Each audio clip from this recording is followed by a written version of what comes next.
बिस्मिल्लाहिर्रहमानिर्रहीम। काली मिर्च के फ़वाइद। नंबर 1, बदहज़मी।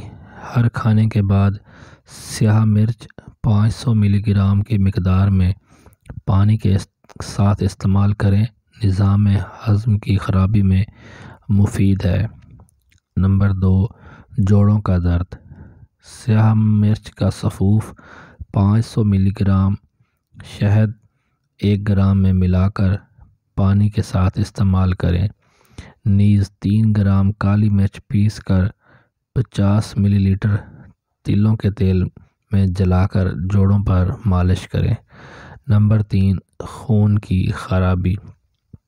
देसी घी 1 चाय का चम्मच और स्याह मिर्च का सफ़ूफ 500 मिलीग्राम में मिलाकर सुबह व शाम खाली पेट इस्तेमाल करें। कुछ ही अरसे में खून की खराबी दूर हो जाएगी। बागी खांसी। स्याह मिर्च का सफ़ूफ हस्बे ज़रूरत लें और काली मिर्च के दाने बराबर ही शहद की मदद से गोलियां बना लें। दिन में 3 दफ़ा पानी के साथ 1-1 गोली खाएं। नज़र की कमज़ोरी। काली मिर्च और चीनी हम वज़न मिलाकर सफ़ूफ तैयार करें। यह सफ़ूफ हर रोज़ सोते वक्त 1 ग्राम खा लें और बाद में पानी ना पिएं। नज़र की कमज़ोरी के लिए मौसर है। Urine issue.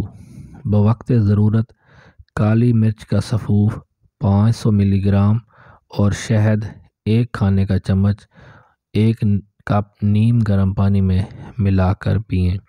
एलर्जी के लिए हर रोज़ काली मिर्च 500 मिलीग्राम 1 गिलास लीमू की शिकंजीबी के साथ पिएं। हर तरह की एलर्जी के लिए मुफीद है। खुद भी मुस्तफ़ीद हूँ और शेयर करके दूसरों तक भी पहुँचाएँ। अगर वीडियो अच्छी लगे तो लाइक कर दें और चैनल को सब्सक्राइब कर लें। शुक्रिया। अल्लाह हाफ़िज़।